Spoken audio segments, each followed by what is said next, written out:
Sound check, real quick. Let's see if it works.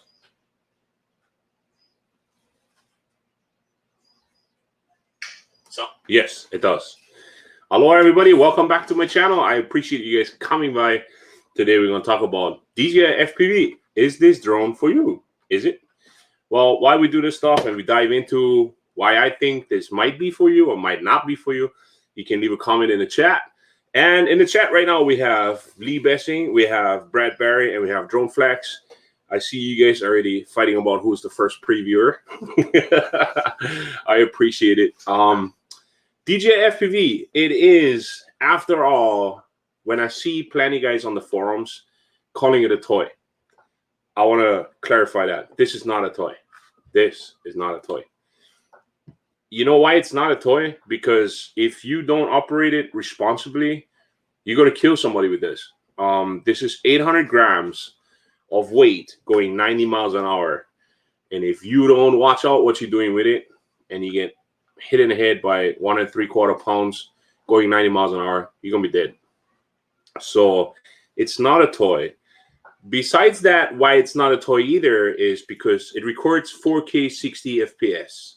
I've seen a lot of posts about it where people were like, oh, the camera is not that great. I think the camera is great because the camera is similar to the Paradigm Alpha, and the Paradigm Alpha is still doing good video. This does good video too, plus it records at 4K 60 FPS.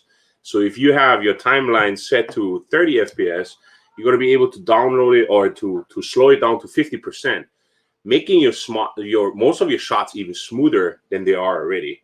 So we have Jedediah K in the house. What's up? Hot Rod in Daytona. What's up? And it's just like it is. The question is that you should ask yourself is, what do you want this drone to do for you? And for me personally, as you guys seen it in my small montage on the best shots of March, if you haven't done so, check it out. And inside there, it shows you the combination of FPV and GPS drone shots. In my eyes, is one of the best drone shots combinations that you can do, because you have the action, live action of the banking, turning, going fast, close to the ground, whatever, dive bombing kind of shots that you can complement your GPS shots with. With GPS shots, you can establish the scene, while with the FPV shots, you can actually go through it. So now the question is, do you want to go into FPV or do you want to pick up a DJI FPV drone? And in that, it also asks the question, did you ever fly FPV before? Because if you haven't, this is the best way to start with. And we have Mixfuss, yo, what's up? And Tampa Drone Life, what's up? Aloha.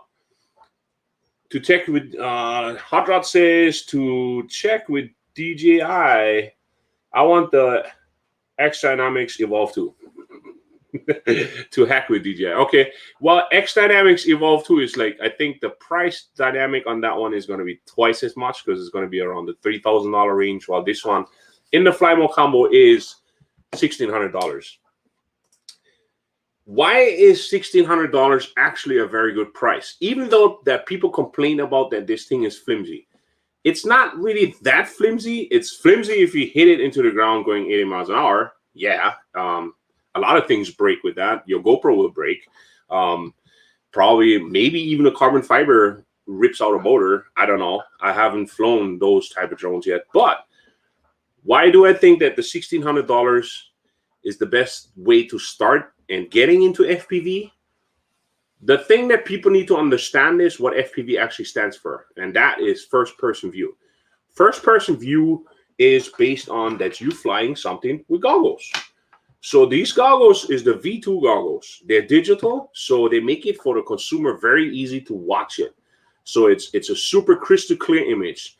It has barely any latency in there. So like literally, it's like there's no fuzziness, there's no pixelation, and there's when you apply these sticks, that drone is gonna react immediately, and you're gonna not like that. You're gonna fly and you have a 2-second delay. That 2-second delay will kill you anytime you try to get to somewhere and you try to readjust to get through things. So that is point number one. Point number two is it does come with a radio that is dedicated to this drone, and it's dedicated to these goggles. These goggles, on the other hand, I'm not quite sure yet if you can use them for other FPV drones, like say self-built ones. But in comparison to getting into FPV and building your own stuff, because I looked into the Tiny Hawk 2, I looked into the small Cedar Whoops and all that stuff. It's not what I'm looking for. It is because I have the simulator, and I'll get to that in a little bit. But based on that, I'm getting 3 batteries with a battery charger. I'm getting the regular battery that I can just put into my pocket. And the cool part is I don't have to buy those weirdo chargers that I've seen for FPV guys that they don't know if that thing is going to blow up in their face.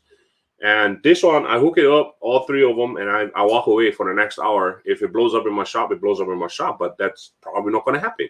I mean, it's DJI. They might swell up, whatever.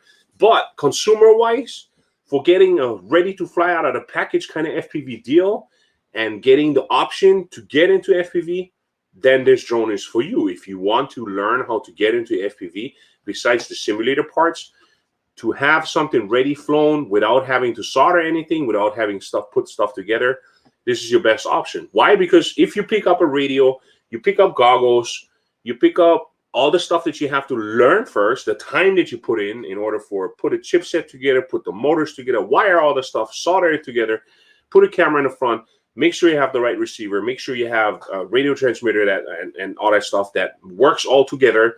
So that stuff is going to take time off your plate already right off the bat. So that's why this DJI FPV is one of the best options to go with, because it's ready to fly out of the package. Besides that, you have frequent updates and all that stuff that it's probably going to get better. The experience that you have, I mean, I haven't had an update with these guys yet, besides after buying this, and I've been flying it for the past 2 weeks, and I've gotten tremendously better. The best friend on this is height and your pause button.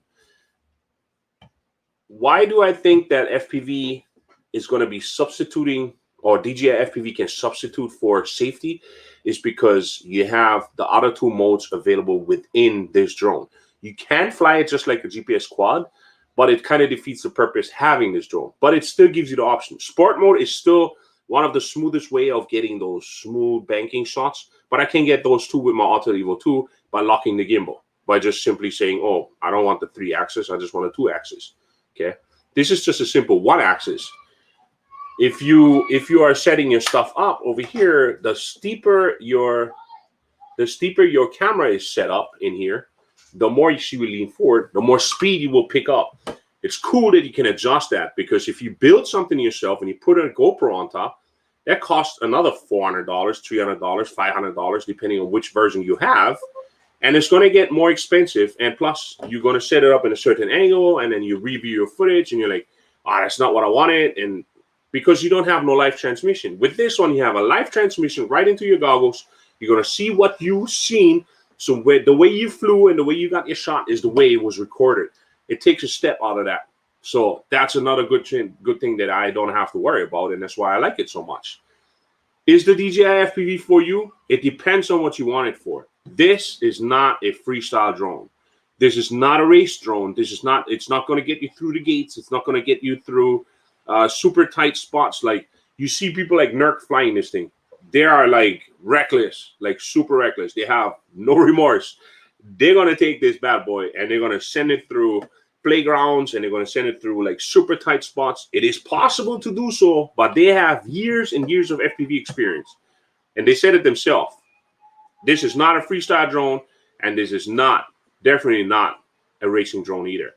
This is a Cine lift. So let's go through the chat real quick. Let's see what we have here. Oh, Hot Rod said that the Evolve is going to be $3,700. Yeah, that's like buying a cheaper Inspire 2, 1, something like that. DroneFX says, I drive 90. I want to fly slow. Laugh out loud. Just wrecked my Evo 2 Pro. Oh my God, no ways. Hot Rod says, hey, wait, you can use goggles with the camera drones easily. Yes, you can.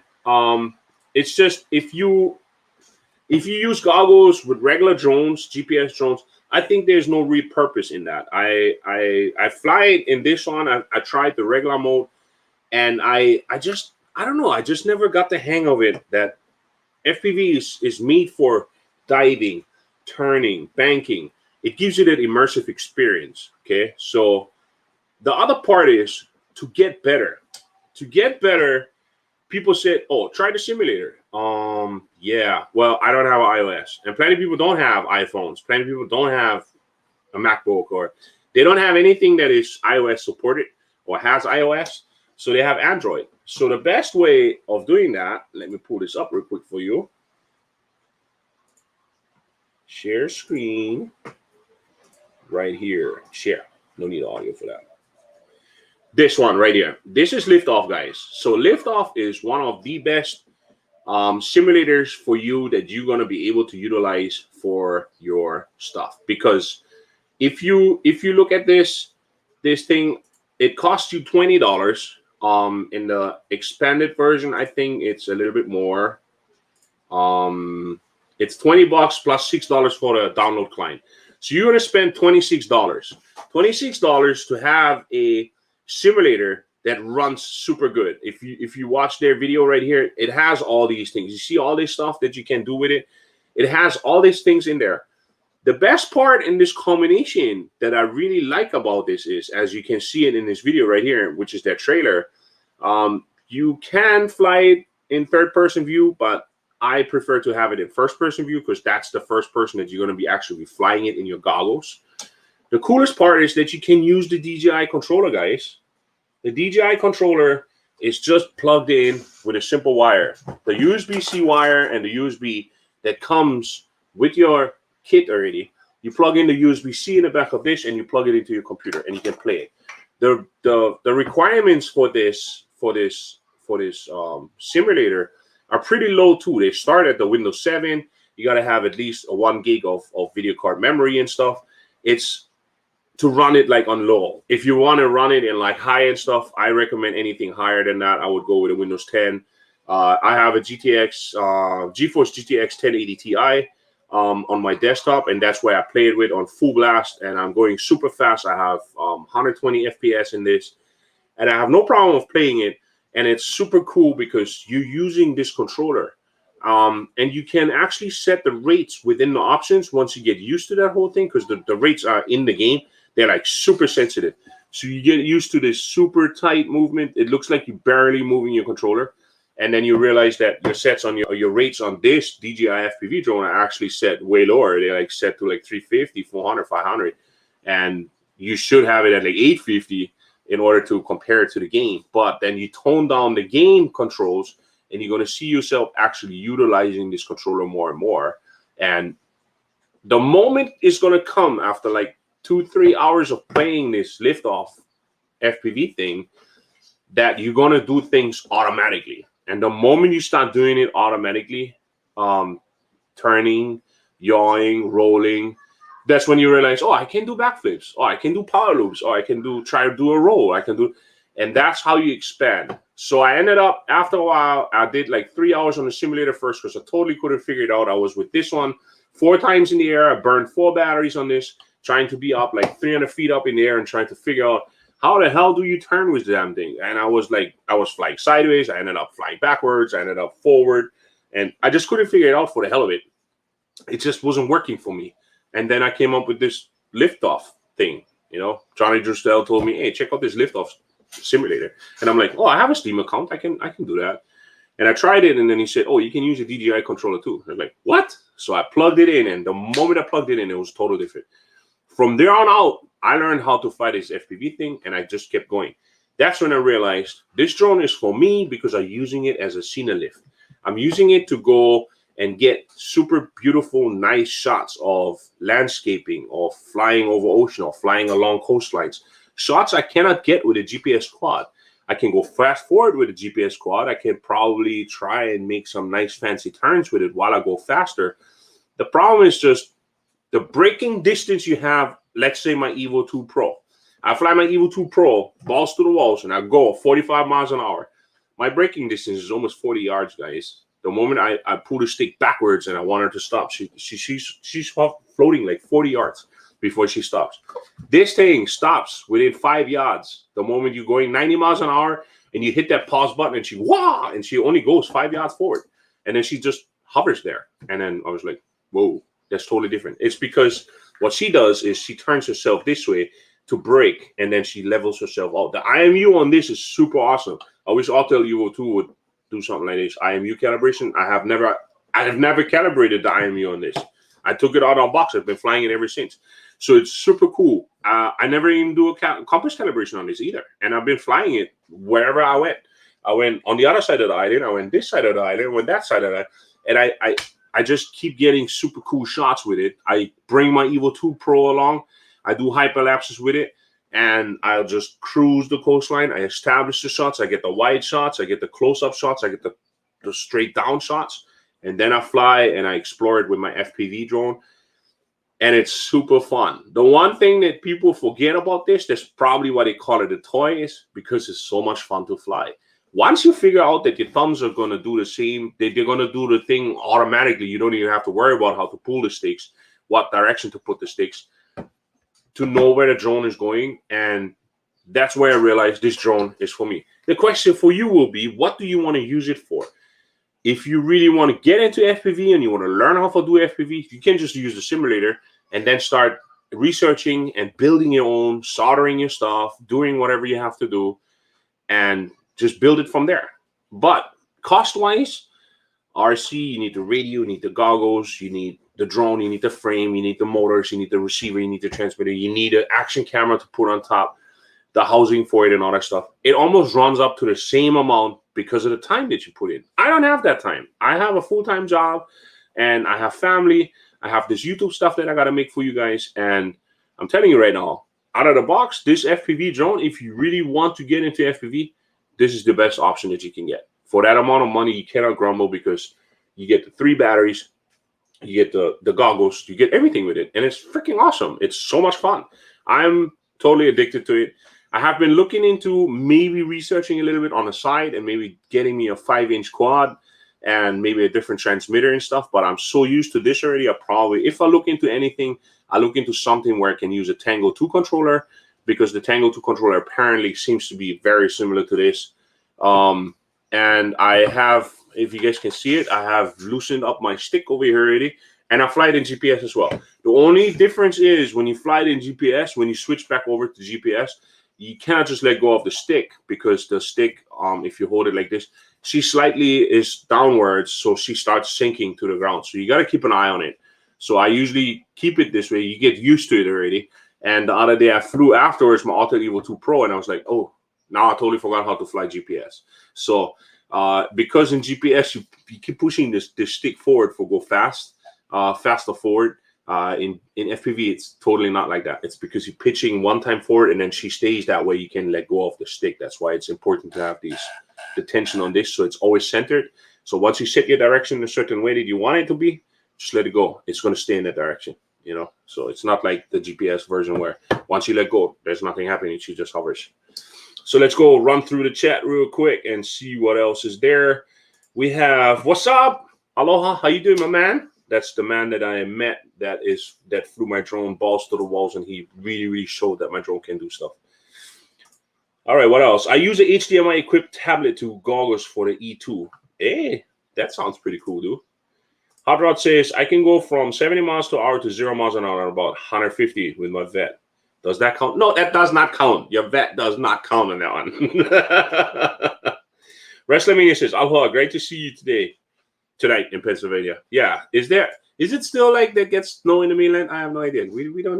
We only have snow on the mountain, and that's only once in a while. So I have no idea. But besides that, another part is depending on what you want to get into for this DJI FPV.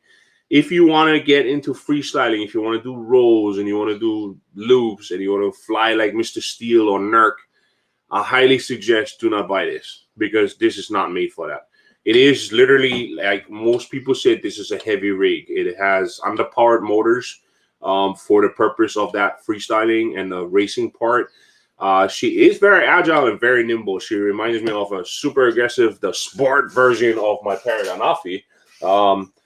She just, I mean, it's in comparison to the GPS drone alone. If you first start this up and you push the stick upwards for just take off, and you're in sport mode, she goes like woo, and she's gone like 150 feet within a few seconds. While regular GPS drones just don't do that. You know what I mean? So my question is, what would you guys want to use it for? What is the purpose for you guys? I say the video camera quality is pretty darn good for the 4K 60. What you get, yes, it's a small sensor. I'd love to see if they put a 1-inch sensor on this. They would kill it with that and put more powered motors on it. But for what it does and what it is very, very, very impressive. I'm impressed. I thought for myself, I've seen all these guys. I've seen Dad Random. I've seen Original Dobo. I've seen Flight Pad. I've seen all those guys starting to go more and more towards the FPV direction. And I was thinking to myself, I really like what I see. It's just I couldn't see myself researching, learning how to solder stuff, and getting the right equipment and all that stuff, and just buy which frame. There's like how many frames on this market, you know, and everybody says theirs one's the best. And it's like, okay, so DJI came out with this, and I mean, it's a monopoly company. They just threw this out there, and as a transition wise to FPV, I think this is great. I think this is something that people didn't expect that either. Well, I didn't. I surely didn't. I was like, still, when this thing came out, when this was announced, I was still waiting for the Mavic 3, and I'm like, wait a second, what is this thing? And then it's DJI FPV, and then I seen the commercial for it, and I was sold right off the bat. I was sold. I was like, whoa. Are you serious right now? Like, with the press of a button, I can just pause this thing and like not worry about it? Yes, and that's pretty much just what it is. The motion controller, I haven't gotten to try that thing yet. I think that thing is like $250. I don't have $250 right now. You know, I'm broke. I live in Hawaii. I'm always broke. You know, so we have what we have. Hot Rod says, "You want to race? I bet my vet wins against the FPV drone." Yeah, I would say it does. It's in the turning part, probably not. Fox Trader said, "Y'all watch and see how many knockoffs are going to show up. I bet every company makes one." I think so too. I deeply convinced that some people are going to jump onto this. Companies going to jump onto this and going to try their own DJI FPV version. There's going to be tons of it in a little bit, and I think that's pretty cool. And pretty soon you're going to see smaller versions too. I'm like I said, I got full balls to the walls with this drone. Just the other day, I flew it like 90 miles an hour up and down the coastline. I got like 5 minutes out of this. Literally 5 minutes. But I could hear even far away. I could hear, she was screaming, you know, and people were like, they were looking. People were talking like, oh, they've seen drones before, just not like anything like this that goes like 90 miles an hour. You know what I mean? It's like, I had it at some point with the wind in my back. I had like 97 miles an hour. Can you imagine almost 100 miles an hour going with a freaking drone? Like my Evo 2 Pro tickers along going 45. It's like different. She is very loud. She makes a horrendous amount of noise when you hear it. And I watched some of the FPV guys on the other side on town, and I watched them fly theirs, and theirs wasn't as loud as this one is. This one is tremendous. It's like, it's huge. It's, I don't know how loud this thing can be, but 90 miles an hour, you're gonna hear it. That thing is loud. So DroneFlex says, I think it would complement the Evo 2 Pro footage. Use it with skimmage the rivers and oceans, mixed with slow pans and wide shots with Autel. Yes, I would say the same thing. That's what it's made for, to complement this stuff. I mean, one of the best examples out there right now on YouTube, that if you guys haven't done so, I mean, who hasn't? But in the drone community, who hasn't heard of this guy? But if you haven't done so, Sam Calder, check out some of his footage. This guy flies FPV and GPS drones, and he mixes it up, and he makes things look amazing. Besides the editing part and the color grading, the mixture out of GPS and FPV is just something where it complements each other. So all this time, all these years, and all this time that I put into this whole GPS droning and Evo 2 Pro and Paradanafi and DJI Mavic Mini, I always thought that, oh, FPV going to take over. I thought it was a different type of drone that's just going to come over and swap over, and it's something exciting. People are going to get into it, and it's going to totally swallow the GPS market. It's not. It's. I realize nowadays that it's two separate wings. The FPV side is that rush that you get going fast, going in between things, and you can get these fast in between shots. You know, stuff that you risk a lot more, but you can get those shots that you can't get with the GPS. But then you also can get shots with the GPS you can't get with this drone because of camera quality, because of stabilization, because of there's no 3-axis gimbal. And it's just amazing the things that you can mix up with this, and it's super complementary. This is a tool of a scene lift if you want to get into scene lifting, because if you can fly this, I'm pretty sure that once you get into those big ones, and I'm pretty sure sooner or later, if this takes off the way it did already and the way people are looking at it, somebody's going to come out with something, you know how the GPS quads, and then all of a sudden I have to Inspire. So the DJI Inspire was like something totally different. There's 2 people operating the damn thing. One the camera, one the freaking drone. So this, on the other hand, might have something similar to that, where a company is going to come up with a bigger one with a better camera on top. Of course, yeah, it's going to cost more, and it's going to cost you more if you crash it, but it's all about money nowadays.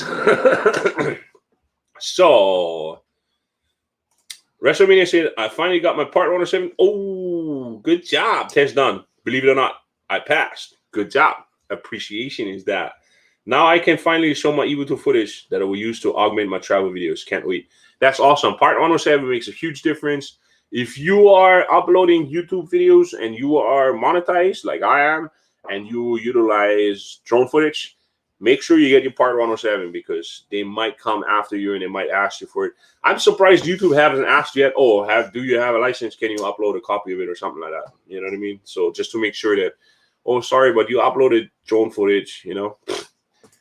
I wouldn't wonder why. So Hot Rod says, ultimately, the issue is always going to be the goggles. There are real medical conditions that can come from fast video that close that close to the eyes. It's partly with the goggle glasses failed. Why the goggle?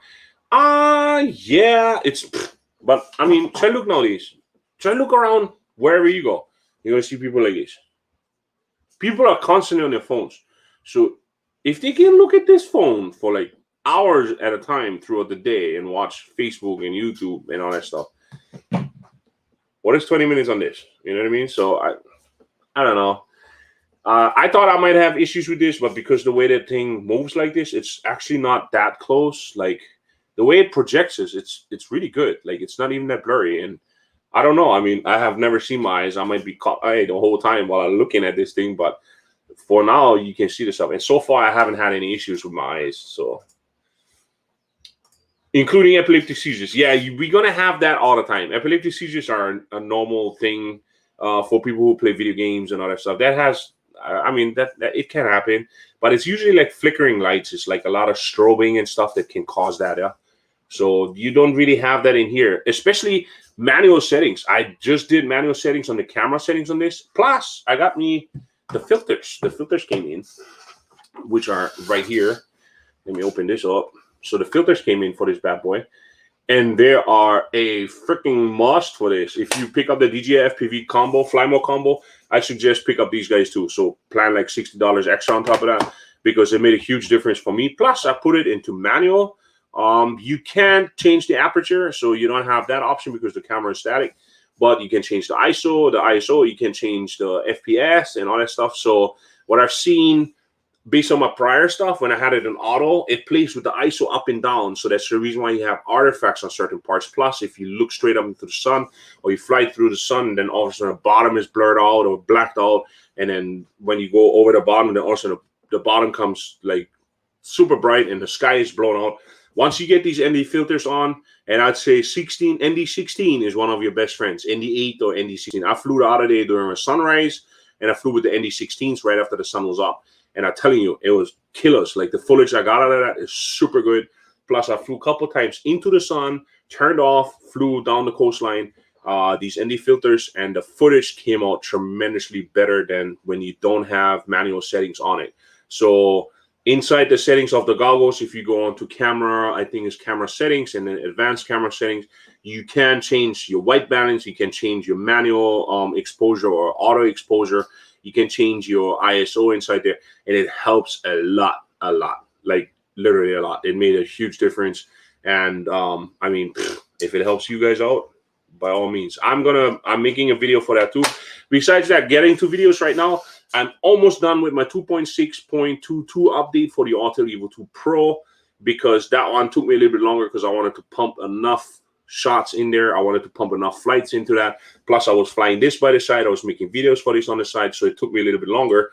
But I looked through the 2.6.22, and so far, that one for the Autel Evo 2 Pro, that firmware, flying stabilization-wise, perfect, no problems. Adjustments-wise, everything is good too. I was able now to auto-calibrate my gimbal, which was really good. And the new orbit hyperlapse, I don't know. I wish there would be another different intelligent flight mode. I'm not the biggest fan of that orbital hyperlapse. It's cool to have it, but you can't turn it around either. So you're always going to have the point downwards. And if you try and do an orbit hyperlapse from a further distance, you're going to end up having a radius that is like almost 3,000 feet. So I don't know. I think they could have done better a little bit on that. But hyperlapse wise, it looks pretty cool because now they have this new program that, because before I used to take the pictures all single and import it into my firmware, and then all of a sudden now they have on a video that it's already stabilized and stuff, but it seems to be tracking like clouds and stuff. So, but I get into that once the video is done. So I got the 2.622. That's going to be not my next video, but the video after that. So the next video that I'm working on right now is how I learned how to fly this in manual, which is a short video. I think it's only like 5 or 6 minutes long. That one is almost done, and it should be going up tonight. 2.622 comes up after that one because I'm going to finish the edit on that. And then I did one for the EXP settings, which is the sensitivity settings on the Autel Evo 2 Pro.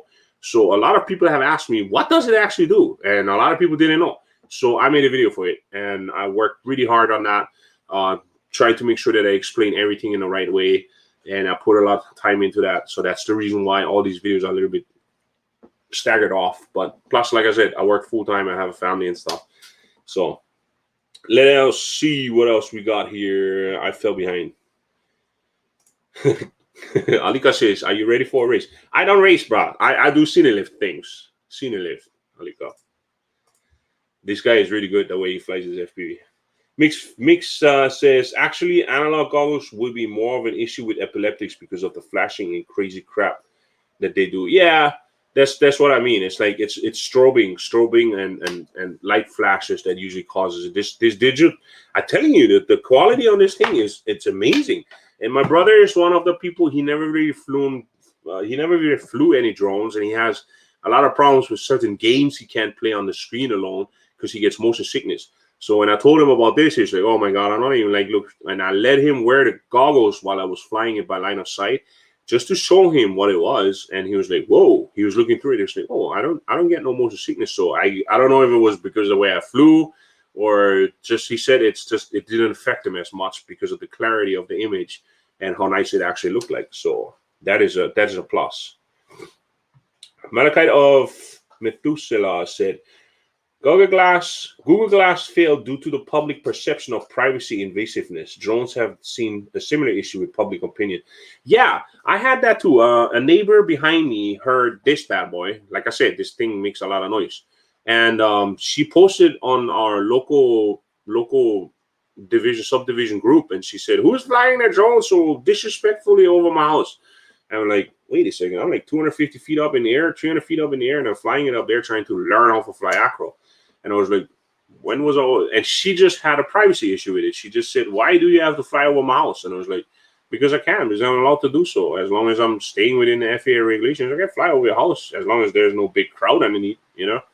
And she didn't like that. And that was a privacy issue. And I was nice about it. And I apologized. And I told her, say, you know what, next time I fly, I'll let you know so you can hear it. And she said, yeah, okay, at least I don't know. And the other thing is, too, that thieves have been using drones lately, like Mavic Minis and stuff, to scope out houses. They fly up and they look what's behind the house, because things you can't see from the road are now accessible for them. So when they fly them up, they just fly, they look, oh, what this guy getting in the back of his yacht? So that was another thing, privacy issue-wise, that people was looking into. So drones getting a pretty bad rep because other people are using them too for the wrong purposes. You know what I mean? So recreational flyers in Part 107, unless you're like license and all that stuff, but then usually you get the tumult around it too. Like if you do work for a client, you do a wedding, whatever, people are going to know there's a drone in there because they see you doing it and they see that you're part of the filming crew. So nobody's going to suspect nothing different. But now if you live on a subdivision like this where it's usually quiet and you start flying and somebody will look, oh, what is this guy doing? And then you hear all the peeping Tom kind of freaking comments and it's like, oh, what? I'm looking at her, it's like, you're not that pretty that I tried to look through your window. You know what I mean? So you gotta look into what people on the outside think of this stuff. And he has a point there where it says privacy was one of the biggest issues that you have. Jedediah said, you also have to have epilepsy. You're not going to have seizures if you don't. That's another thing. And usually people would know. And if you can afford $1,600, man, you should know your medical history. There's a medical condition with video in one eye and not the other. Fast video that close to eyes has real issues in the brain. I kind of have to admit on that though, like, because some turns that I do when they go too fast, whatever, and I turn the wrong way or whatever it is, I can feel I feel weird. Like if I'm standing up, I feel like I'm gonna fall backwards. So it messes with your head and it messes with your equilibrium. So now what I do is I actually lean against the car. I sit on a chair while I fly this. You know what I mean? I lean against an obstacle, something that keeps me straight so I can feel where I'm at. So when I'm flying it, I didn't have no issues with that. So that seems to be another thing. It's like equilibrium. It messes with your head. So this drone can mess with your head. And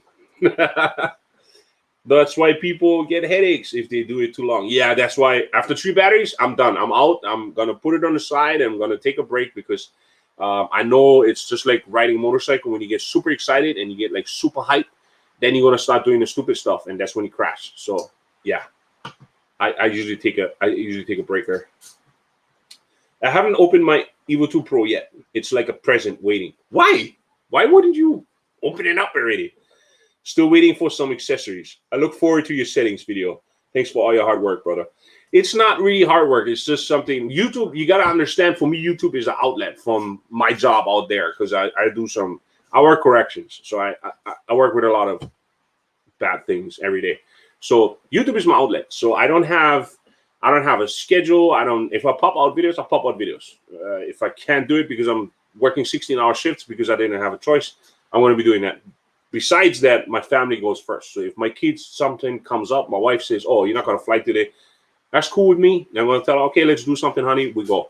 So when I come up with videos, then I come up with videos. So it's not hard work. It's all passion. And I'm trying to relay the message as good as I can to you guys and just my experience. That's just my experience that I have with these things. So, but I appreciate the nice feedback. But open your Evo 2 Pro already. You can do all the updates and stuff, even though you wait for accessories. Copy Jim says, yeah, but you can't play movies through the goggles. 3D movies even better. Oh, you can? You can't play movies through that stuff? I didn't even thought of that. Hot Rod says, do you let the kids sit close to the TV late night? No. Why? For the same reasons. That goggle can mess you up. Yeah. Well, my TV is a 75-inch TV, so I don't let them sit close by anyways. But no, I see your point, bro. I totally see your point. I have it the same. When I look too long on this and I play my card games, whatever, and sometimes I catch myself playing it for like hour and a half, and I look back up and I look around, everything is blurry. Like it's hard for me to readjust, and sometimes that's why I get headaches too. So you have a point there. Some people might get issues with that. So Copy said your balance uses a lot of visual cues to help you stay upright. Yeah, apparently it does. That's the reason why I almost ended up on my butt. Fox Fader said a lot of doctors in here. Yeah, at least it's not the FAA police today. You know what I mean? Usually we get the FAA police. That's another thing, though. I set my height limiter and my altitude limitation on this, and they don't have a 399 setting. It's weird. Like you can go like 350 or you can go 4 something. I'm like, I want to go 4 something. I want to go 3 something. You know, I don't know. They got to work on that. That's a firmware issue. It's starting to rain, so if you guys can hear background noise, that's rain right now. That's another thing that I've been dealing with all the time. Ricardo says, just got in just now from flying 3 packs with my FPV. Great time. Like Mickey D's. I'm loving her. And then we have Drone Flex. CO, nice. Blue family. I'm former LAPD. Oh, LAPD. Man, you guys have to deal with a lot of stuff. I guarantee you. LAPD is nothing you can, you know. Thank you for your service, my man. Jedediah says, laugh out loud. Get plenty back to nature kind people over here that like to go lava less in their backyards. Yeah, that's the privacy issue, I guess. Copy Jim says, no. Wish we could play movies through the goggles. Oh, you wish you could play movies. Oh, I thought you could. Walter Hall, what's up, my man? Aloha to LA. I was wondering where you was. Hot Rod says, doesn't make it less fun, but does make it dangerous. Yeah. But everything's dangerous nowadays. It's dangerous to walking across the street already. Copy Jim 81. I'm not a doctor in real life, but I play one on YouTube. Hey, on YouTube we can be anything. So Hawaiian Rain, always a great song. Yeah, it's been a lot lately, and it's getting on my nerves because it's cutting into my time, my flying time, and it's irritating me. And sometimes it's like it gets depressing because it's like for a week and a half. But the good part was every time it rains, I play the simulator, and with the simulator, I got so much more better. Especially when you start doing the simulation part and you start flying sideways through windows and you start flying sideways through like bushes. It still feels different the moment you put on these goggles from looking at a screen and then using these goggles. And then you end up going and you're like, that's where commitment comes in. Do you really want to go there? And I made a couple of videos. I took a few flights already, a few packs that I flew. And I was really good with it, and I was really confident, and it all has to do with speed. So it all has to do with the degree of the angle of the camera on what you do, how you try to get it through. You know what I mean? So the better that gets, the better, like, the faster. If you want to go faster, so you just got to pitch the camera all the way up. If you want to go cruise, set it to like 8 degrees, 10 degrees, 11 degrees, and you're going to have a lot of time to fly around, readjust. And if something doesn't work right, just, go straight up. You know what I mean? Like, just hammer that thing up and go straight up in the air. I had a friend of mine who actually sent me a video of his. He crashed his one because he was flying by an area where there was a lake. And the problem was the lake made the horizon, everything. It split it in half. So at some point he got disoriented. He turned it upside down. And after he did, he thought he was flying the right way, but he actually was going down the other way. So it was super sad. I was super sad that he crashed his drone, and I was like, oh my god, bro. And then he sent me the video, and I was like, yeah, I would have gotten disoriented to guarantee, but he got some nice footage out of it. I guess he recorded with the goggles because they couldn't recover the drone yet, and I don't think he might be able to recover it. But if he does, I hope that he gets care refresh. And I forgot to ask, but if he does, then I think I never looked into the care refresh. I don't believe in that care refresh. If I crash it, done. You know what I mean? So I try to fly as cautious as I can. I crashed it once already. It sucked itself into my rain gutter, but I got lucky. I only got a couple scratches on the arms, and that was it. And she was just hanging there. The problem was that the rotors never turn off. So I hashed these rotors. These ones are done. They're like missing like a couple pieces here and there. They got nicks and things everywhere. And these things are made out of plastic, so I think that's the reason why they're so loud too. So if they gotta come out with some aftermarket propellers pretty soon. So I picked up from Original Adobe. I picked up those the battery cover and the extended arms in the bottom, and then I'm probably gonna buy that thing to put a action camera on top, because I like fly this with my 1-inch Insta360. So I'm gonna throw the 1-inch module on top and try to see how that looks like with a 1-inch camera on top of this thing. So hopefully we can get some good footage out of that. So, did you see the Autel video where the guy got cut the props? Yes, I've seen that, and that is impressive. Like, that's like, whoa! I wish I had this job. I would do so many more things with my Evo 2 Pro. Lon says I'm a gynecologist. I doubt that. I doubt that. Copy Jim. Lon, come on. Only Ken would fall for that. Bob says, Lon, freelance. Andrew Bayo. Kona got some good weather to fly today. When you coming back to Kona? I don't know. I hope sometime next week. If I do, I'm probably going to end up somewhere by the Kmart area or maybe Old A's. So we'll see. Old A's has been my go-to spot lately because there's a lot of open spots right now. I have been going by Lee Drive too, and I have tried around that area. It's just there's so many people, and when you take off, this thing is really loud. So I'm pretty much usually by myself, and if I stay by myself, I'm looking through these goggles. I just had it the other day when I was flying, and his brother just walks up to me and just starts talking to me. He's like literally 3 feet away from me and like yelling at me like, "Oh, what are you doing? Oh, how fast does it go?" I'm like thinking to myself, "I'm gonna knock you out pretty soon. Step away from me."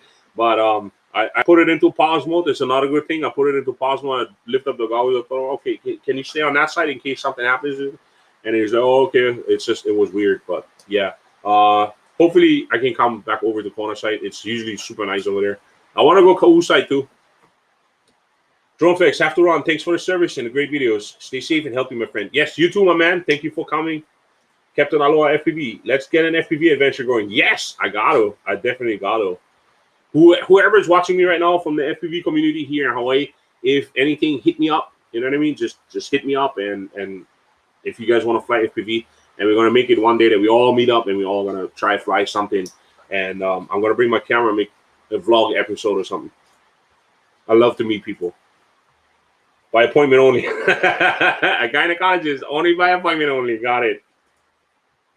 Yourself and your spotter. Yeah. So yeah. I didn't have a spotter that day. I did a boo-boo. Sky Parent, no carry refresh on my stuff. You have to recover the drone too. Plus, they charge like another $250 each time you get a replacement. So $250 on top of the drone, but the drone is like $700, I think. I don't know how many replacements you can get, but how many replacements would you need for that? So I don't even know how much the carry refresh costs. So it's a moneymaker. You know what I mean? It's a moneymaker. The one thing is it's an FPV, and if you would sync your FPV drone, no matter what it is, self-built or whatever, you still would lose your GoPro, your action camera, which is another $400, and then you would lose the frame and the hard build that you put together, the motors, the receiver, the transmitter, whatever it is. You'd lose all that. So you're probably going to run up the same amount of money. You know, that's why it's better if you do fly FPV. I think FPV flying is just riding a motorcycle. It's the same way. It's like, it's never a question if you crash, it's a question when.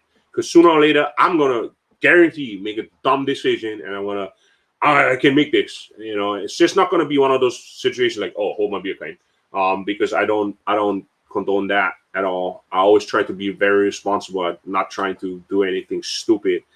But there might be a misjudgment sometime that I might be like, oh, I can fit through there, you know, and I don't. So, yeah. The danger is always there, but it's the same like, oh, I can park here, and you couldn't because, you know, it just didn't fit. Anyways, it's been almost an hour. I hope I could make this juicy for you guys or not, or could talk you out of it. Like I said, DJI FPV, is it for you or not? This was the question today, and I hope I could answer it somehow. And if you do, these ones are all the options and stuff. If you haven't watched it all the way, start it all over. That's why I upload it, and that's why it's available for afterwards. Until then, I appreciate all you guys coming by. I always enjoy having you guys on the live stream. Next week, I'm going to have a super, super special guest, somebody that I always look forward to joining me in my freaking live stream, and he will be there. So he promised. So, and I have something for him too. Until then, don't forget, COVID-19 is still out there to get you. Be a nice human. Wear your mask. Wash your hands. Social distancing, guys. Hello, everybody. Love you all. Take it easy.